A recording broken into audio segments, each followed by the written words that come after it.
Are you struggling with figuring out what you believe? Like you might have gone through deconstruction or even questioning your own faith and trying to figure out what is out there that I might want to believe in.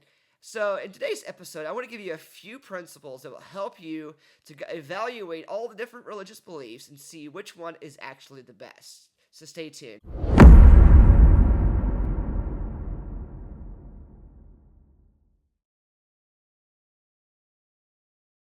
Hi, and welcome back to Created to Follow podcast. My name is Benton, and I'm glad you're here with me today watching this episode.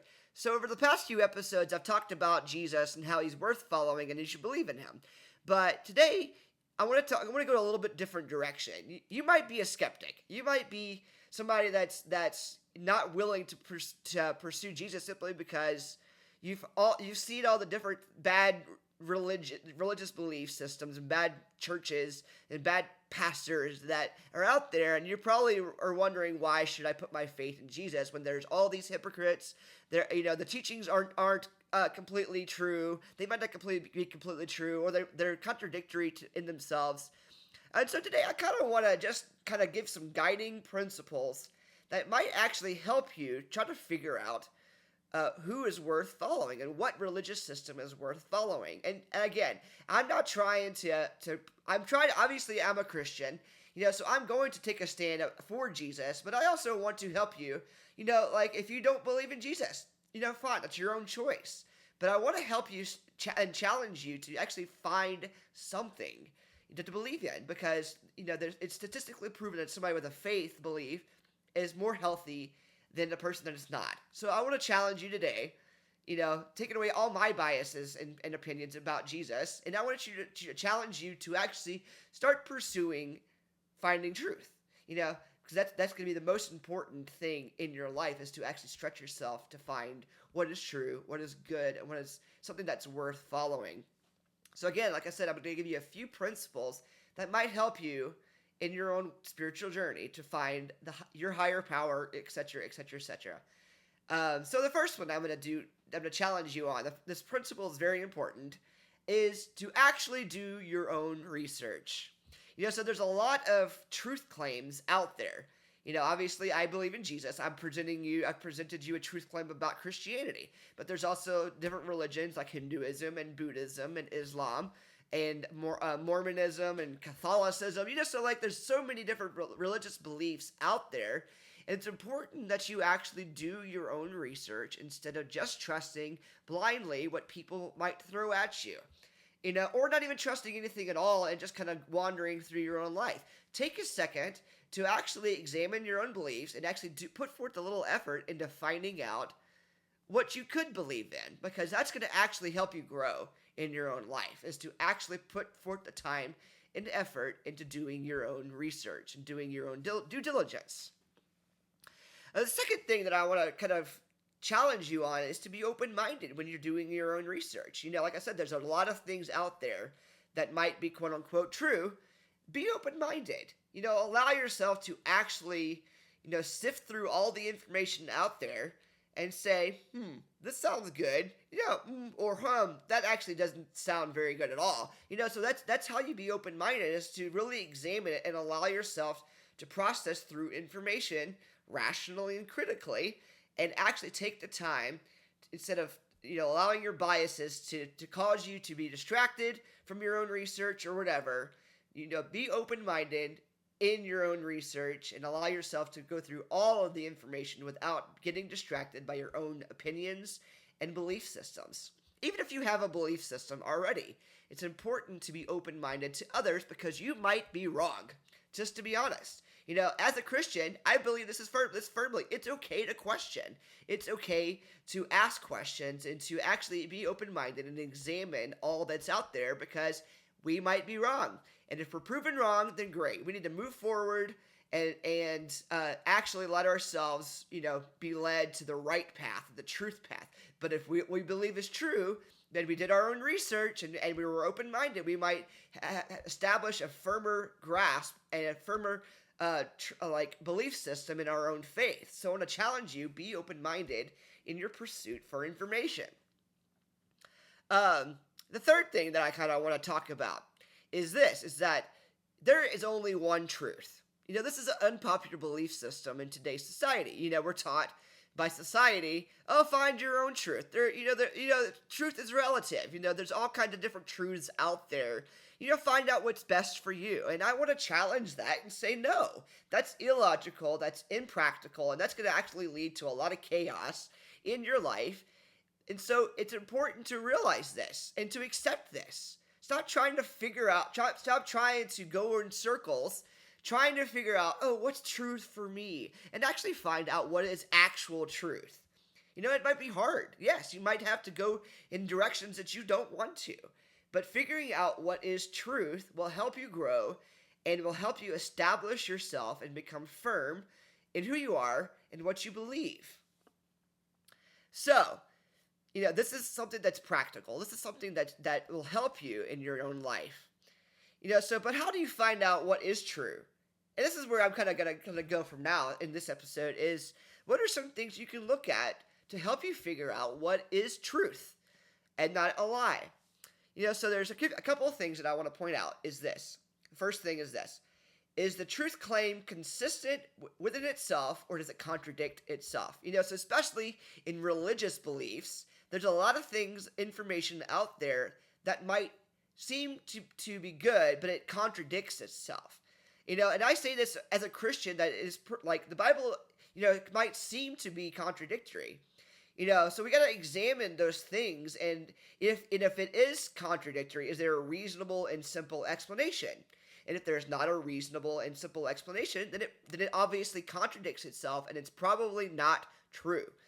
So you need to, we need to get into the nitty gritty of those religions and see, why is this inconsistent? There's religious writings from thousands and thousands of years, so you have to examine the context behind what they were saying and why that they were saying, who they were saying it to, in whatever religious writings you're trying to do your research in order to really examine, this doesn't make sense. And then, it's important to ask those questions. Is why is this inconsistent? Why does this seem to be contradictory? Why does this, say one thing and then later on say the complete opposite?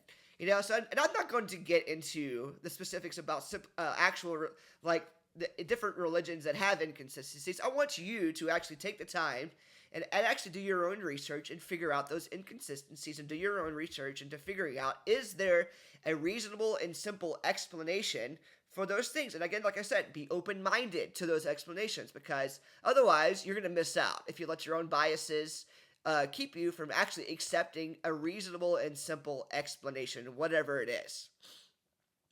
So the second thing that helps you figure out, is a truth claim true?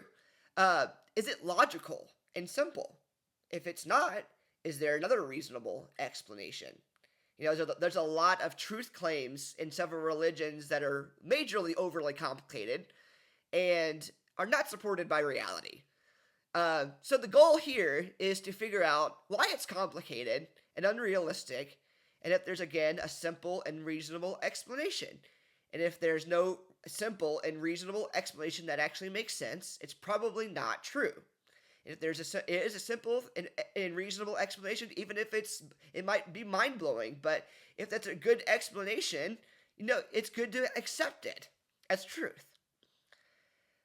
And the third way of figuring out whether something is true or not is, can the truth claim of a particular belief system be verified in history and by science? This is a hard one because, there's thousands and thousands and thousands of years of historical evidence out there that could support it or could contradict it. So sifting through all the information and seeing which one is verifiable is really, really important.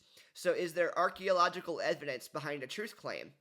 Is there things that they have uncovered in archaeology and in history that can support the actual truth claim? Or are there religious writings or historical writings that are apart from those religions that support the truth claim? And when it comes to science, can scientific findings verify the truth claim, or at least have more evidence to support one claim over another? You see that in creationism versus evolution. There's way more evidence to support creationism than there is evolution, but you have to do your own research and dive into what are the truth claims what are the scientific findings that support one truth claim over another. And the fourth thing, are the belief systems the quote unquote deities that you're following and the teachings that they present, are they morally good? Now, this is one that's challenging because we have to define what morality actually is. And I'm not going to get into that because, it's a whole other topic that I could do a whole other episode on. But simply put, there's three things that I want to point out to you about morality that you could look at and see, is a belief system, does a belief system fit this description as being moral? Is it self-serving? Or does it seek to serve others? That's being morally good. Serving others is morally good. So if a belief system, a religion, or a deity seeks to help others grow or help serve others, then it's morally good. Is there hope for a better future in this belief system? Or does it lead to chaos and destruction and more immorality, or more and more violence against people in your life, or anger issues, whatever it is the religious belief system actually have hope for a better future? And are the rules and teachings that they teach set up to help you live a better life? Or does it lead to further and further chaos, or further and further violence, like I said?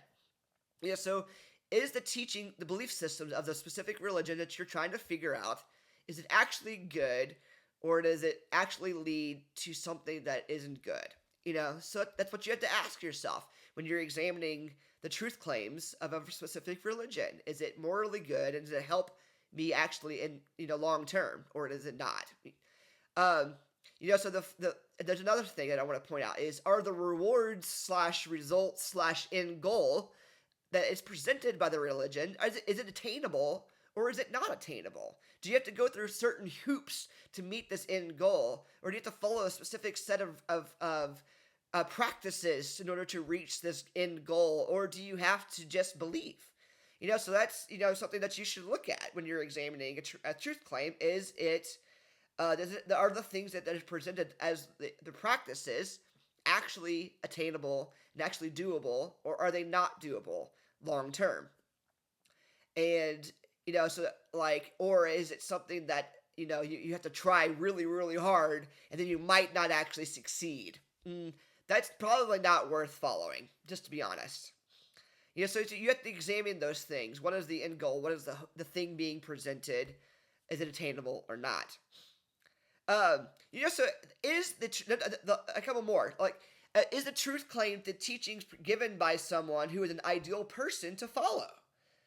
So is a religious teacher someone that's actually worth following? Are they morally good, or are they not morally good?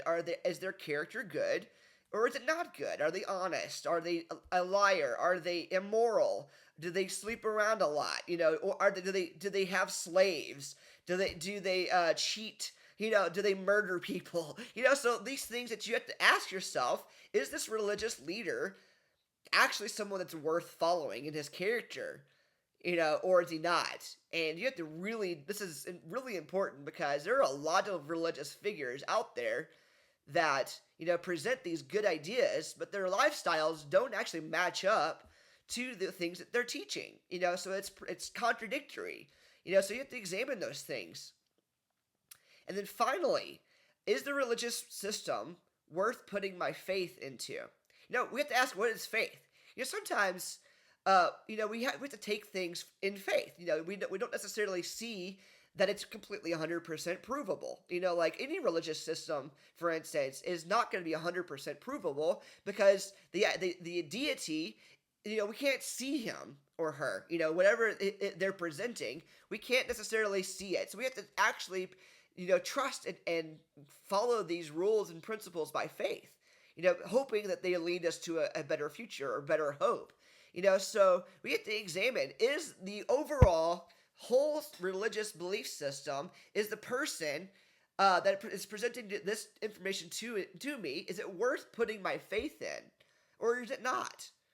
And that's something that you have to ask yourself while you're doing your research: is this person or is this idea worth me putting my faith into, or is it going to actually lead me astray? Is it going to actually lead me into further deception? Is it going to actually lead me to destruction? Long term, we have to look at those things. And there's so many times that we want things in the moment, and we miss the fact that there's a bigger picture out there that we have to examine. And, this is something that I want to really point out is, we have to look at things from a long-term perspective instead of allowing our emotions in the moment to kind of dictate how we respond to truth claims and how we respond to certain things that are being presented to us. So this is my final point, is that we have to sometimes, ignore our feelings in the moment. We have to sometimes ignore, what society is telling us in the moment in order to actually truly find truth. Because otherwise we're going to be still stuck in this circle of following the wrong things and following a path that's going to not actually help us long term. So it's important, going back to being open-minded, going back to putting aside your biases. And it's important to put aside your feelings and put aside what you've been taught in order to truly dive in and do your own research and to verify the truth, or if it's true, or if it's not true. Is it the best for me? Is it the best out there, or is it not? And this is how you grow. This is how you truly figure out who you are. This is how you truly figure out what you believe and truly pursue the right things. So this is my challenge to you: is do this. You actually got to take the time to actually do this and to actually put yourself aside and actually pursue something that's worth following. So I want to end this episode by kind of giving you a breakdown of the 5 major religions and to kind of give you a head start, if you will, on your journey to figuring out what you believe and kind of presenting to you some extra knowledge into the 5 major religious systems and belief systems in the world today. So there's Buddhism, there's Hinduism, there's Islam, there's Judaism, and then there is fifth and lastly Christianity. So there's five major religions right there, and obviously there's a lot more.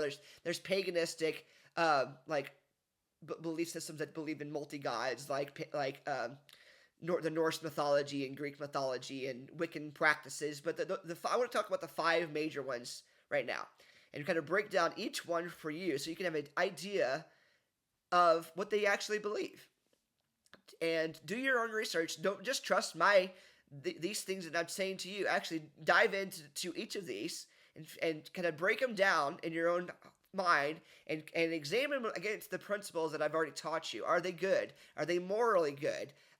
Do the leaders of these religions, are they morally good? Are they somebody worth following?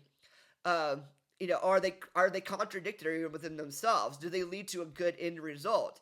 Or are the rules that they have attainable, are doable? So examine each of these religions against the criteria that I've already given you and kind of break them down. So let's start with Buddhism.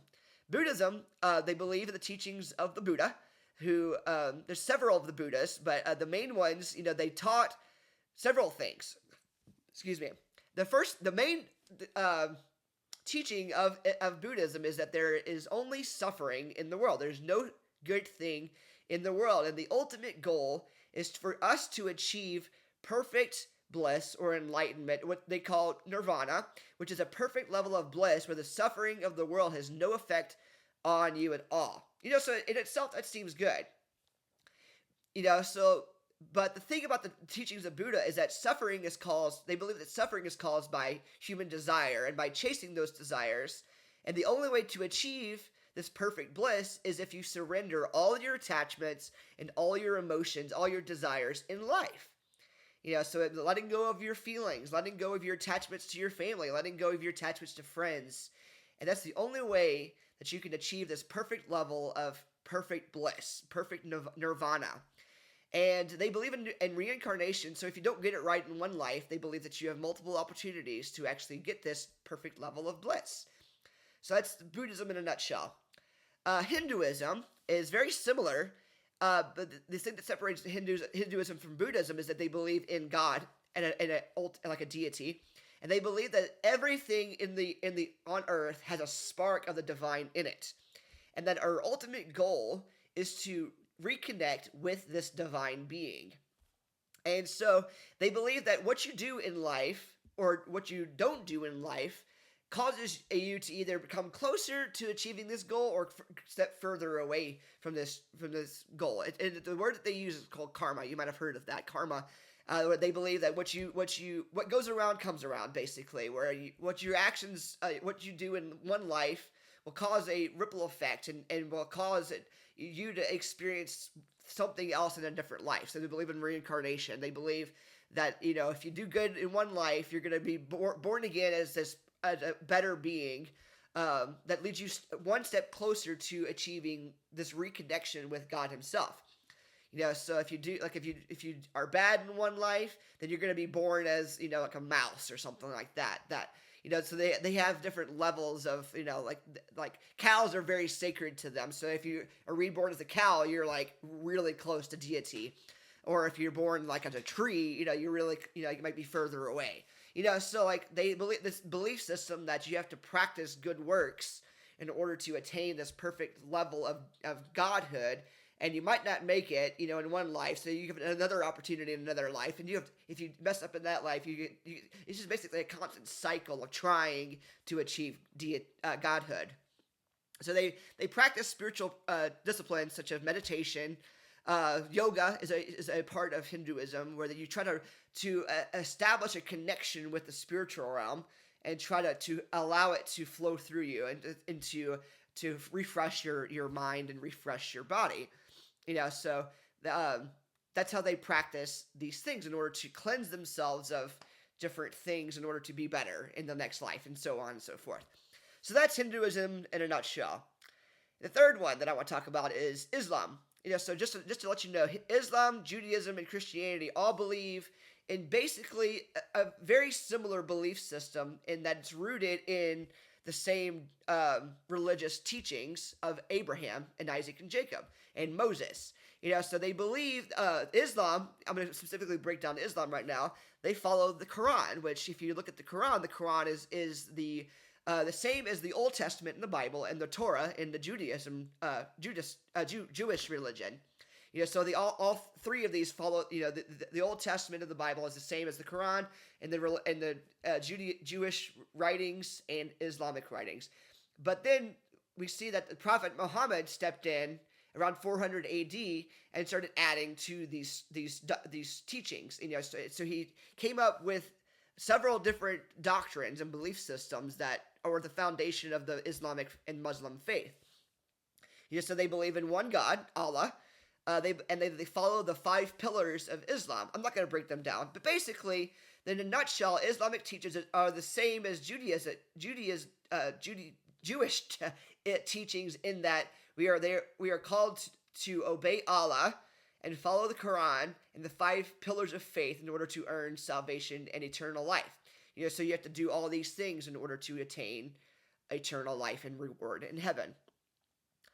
In Judaism, it's very similar, like I said, in that the religious writings are basically the Old Testament of the Bible, and they, in a nutshell, believe that you must follow the law perfectly in order to please God. And if you mess up, that there's a way to atone for your sins through the religious system established in the Torah, where they sacrifice different sacrifices in order to atone for their sins for a year. So they sacrificed bulls, they sacrificed lambs, they had burnt offerings, and they sacrificed vegetables. So different ways of trying to do things in order to atone for their sins for the full year. So Islam and Judaism are very similar in that they have to follow a specific set of rules in order to achieve this perfect level of following God. And in Christianity, it's very similar, except that there is one key belief in Christian beliefs, and that it separates Christianity from Judaism and Islam. And this is the key point, is that Christians believe that Jesus is God, and that the way to eternal hope and salvation is when we follow Jesus and declare him as Lord. And it's not by our works, but it's by his grace that we are saved. So all we have to do is believe that Jesus is God, ask for forgiveness, and follow him. That's simple. So we follow the teachings of Jesus found in the Gospels, and then we follow and then the apostles taught and started the church, so we followed the teachings of the apostles, which always align with the teachings of Jesus. So that's the 5 major religions broken down for you in a nutshell. And like I said, it's really important that you don't just take my word for it. I've presented to you a lot of things about Christianity over the past few episodes. I've presented to you some information about the top 5 religions in today's episode. And I encourage you, do your own research about each of these in order to figure out which one is the best. And don't just take it as the best for you, because like I said, we could be easily deceived by our own biases, by our own feelings, and by what society teaches us to accept as truth.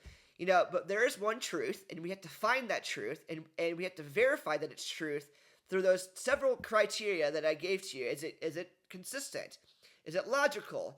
Is it actually verified by history and by science? Are the teachings morally good? Are the people that taught them morally good? And is it worth putting your faith into? So ask those questions as you're diving into your own belief systems.